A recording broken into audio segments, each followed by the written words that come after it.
สวัสดีจ้าสวัสดีจ้าทุกคนทักทายจากรัฐอาริโซนาสหรัฐอเมริกาจ้าอืมตอนนี้อาการไอค่อยดีขึ้นแล้วเนาะทุกคนหลังจากที่ค่อยกินยาตัวหนึ่งไปเนาะทุกคนคือสเตียรอยด์นั่นเองก็เฮ็ดให้ค่อยแบบไอดีขึ้นแล้วบ่ค่อยไอจังซี้นะแล้วข้อยก็ต้องไปเอกซเรย์เบิ่งจ้ะทุกคน ก็คือตอนนี้ก็คือรอวันดูว่าจะไปเอ็กซเรย์วันไหนหมอเอ็กซเรย์เบิ่งปอดจังซี้นะเพราะว่าข้อยไอเกือบ2 เดือนจ้ะทุกคนณตอนนี้เนาะก็รอวันว่าจะได้ไปเอ็กซเรย์วันไหนเนาะหมอส่งตัวมาเรียบร้อยแล้วจ้ะมาทุกคนมื้อเช้านี้สามีเพิ่นบอกว่า Goodbye ว่าซั้นจักไปไสบ่แม่นหนีข้อยไปแล้วบ่ทุกคนบ่แม่นเพิ่นหนีข้อยไปแล้วบ่บอก Goodbye เนี่ยก็คือแบบ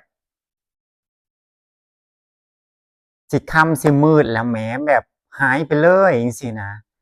หายไปแบบคือนางเคยเป็นแบบนี้แล้วจังซี้นะทุกคนเคยเป็นแบบนี้มาแล้วคือตอนนั้นน่ะนางก็หายไปแบบนี้ล่ะทุกคนหายไปเบิดมื้อคือแบบข้อยแบบว่าเพิ่นตื่นเช้ากับข้อยจังซี้นะทุกคนข้อยเนี่ยอาจจะตื่นสายนิดหนึ่ง8-9โมงจั่งซี้เพิ่นตื่นตั้งแต่ดึกๆจั่งซี้นะจักตื่นมาเฮ็ดหยังสงสัยหิวข้าวบ่จัก ก็ตื่นมาแต่ว่ามื้อนี้บ่ได้ยินเสียงเฮ็ดแนวกินแนวอยากเลยข้อยตื่นขึ้นมาคือได้ยินอยู่มื้อเช้านี่เพิ่นบอกว่า say goodbye เนาะ goodbye ว่าซั้นลาก่อนเด้อว่าซั้นก็หายไปเลยแหมทุกคนจักบ่ฮู้ว่าเพิ่นไปไสข้อยก็บ่เข้าใจคือกันบ่แม่นอันนี้ซั้นบ่ทุกคนซึ่งครั้งหนึ่ง2ครั้ง3ครั้งแล้วที่นางแบบหายไป คือเดี๋ยวข้อยสิเว้าครั้งหนึ่งที่นางหายไปเบิดมื้อตั้งแต่เช้าจนฮอดค่ำเลยเดะทุกคนฮอดค่ำกักพู้นน่ะ2-3ทุ่มเลยจึงฮอดบ้านไปตั้งแต่ดึกๆก็คือแบบ say goodbye ข้อยแบบนี้ล่ะ goodbye ว่าซั้นไปก่อนเด้อว่าซั้นบัดนี้นางนั่นไปพู้นนางไปฟีนิกซ์ทุกคนนางไปในดาวน์ทาวน์ในเมืองแต่ว่านางบ่แท็กบ่อิหยังบ่ส่งข้อความบอกเดะว่าอยู่ไสไปไสมาไสจั่งซี้ หายมิดจิลีจั่งซี้น่ะข้อยส่งข้อความไปนางก็บ่อ่านนางก็บ่ตอบเดะเงียบมิดอิมซิมบ่ตอบบ่หยังเลยทุกคนคิดเบิ่งจักว่าแม่นเครียดจักว่าแม่นหยังก็คือบ่รู้สาเหตุว่าเป็นหยังคือหายไปไสคือบ่บอกไปนั่นไปนี่ก็บอกติล่าแม่นบ่ทุกคนผู้เป็นเมียจั่งซี้นะ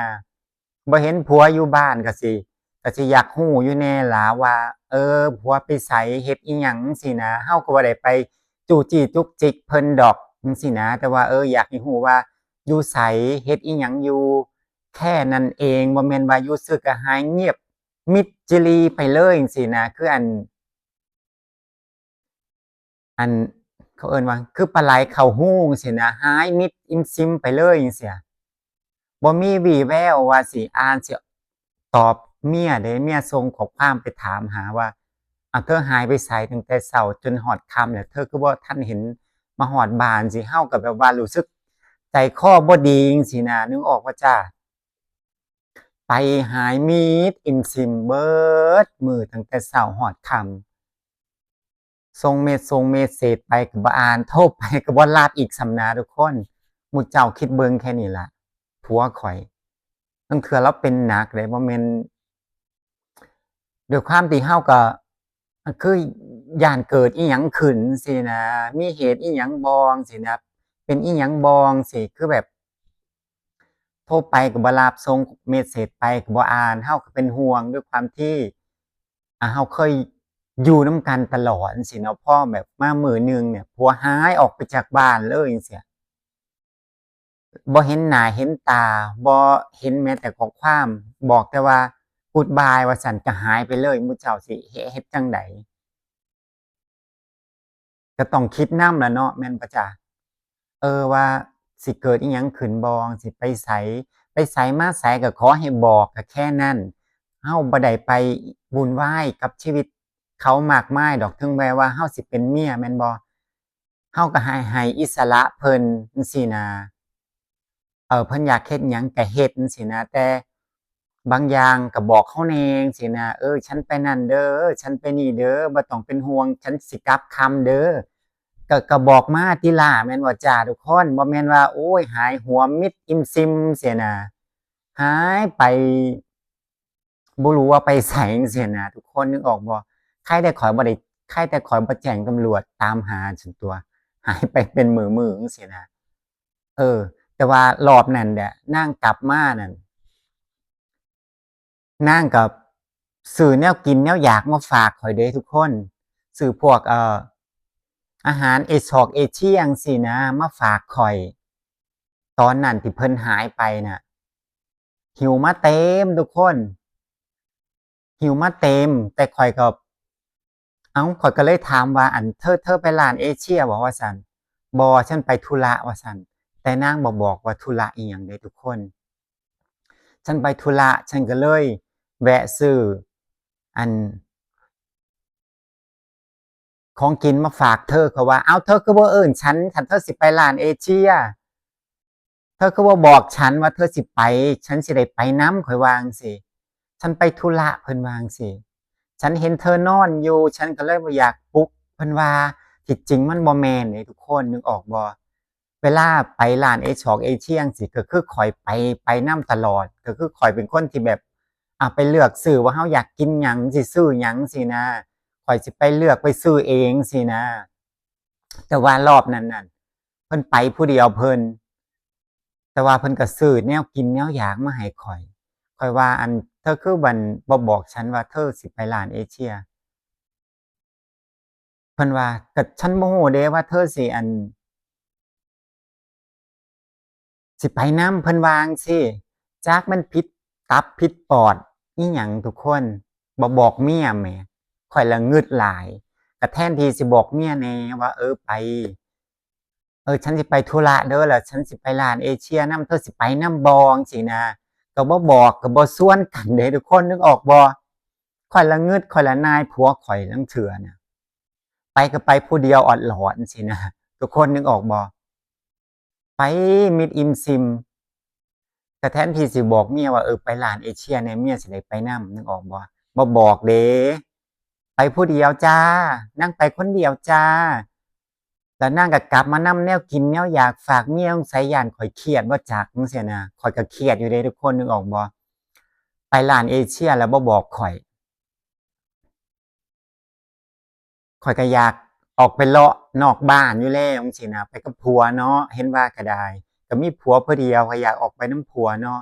ผัวก็บ่ชวนเมียไปเพิ่นว่าไปตั้งแต่เช้าฮอดค่ำแต่ก็ยังดีที่มีแนวมาฝากเมียอยู่ก็พอแบบให้อภัยได้อยู่จั่งซี้นะแต่ถามว่าเครียดบ่ก็เครียดอยู่เดะที่แบบว่าผัวบ่ชวนหนีไปซื่อๆจั่งซี้นะทุกคนบ่บอกบ่กล่าวบ่เว้าบ่จาอิหยังบ่บอกบ่เว้าบ่คุยจั่งซี้นะก็ชวนติล่าว่าสิไปถ้าเธอบ่ไปก็บ่เป็นหยังเดี๋ยวฉันไปเองก็ได้ฉันสิไปเฮ็ดธุระนำก็บอกติล่ะเนาะทุกคนแม่นบ่เออสิ เมียสิบ่ได้เป็นห่วงสินะว่าแม่นอยู่ซื่อๆก็ลักหนีแล้วก็หายไปเลยเบิดมื้อเบิดเว้นจนฮอดค่ำถึงสิโง่กลับบ้านผู้เป็นเมียมันก็คิดนำแม่นบ่ทุกคนจักเป็นหรือตายจักหายไปไสบ่ได้บ่ได้ข่าวจั่งซี้นะนี่ก็คือการหายมิดอิมซิมไปเลยจ้ะทุกคนบ่รู้ว่าไปไสตั้งแต่เช้าตอนนี้สิบ่ายแล้วบ่ทันเห็นนางมาจ้ะทุกคน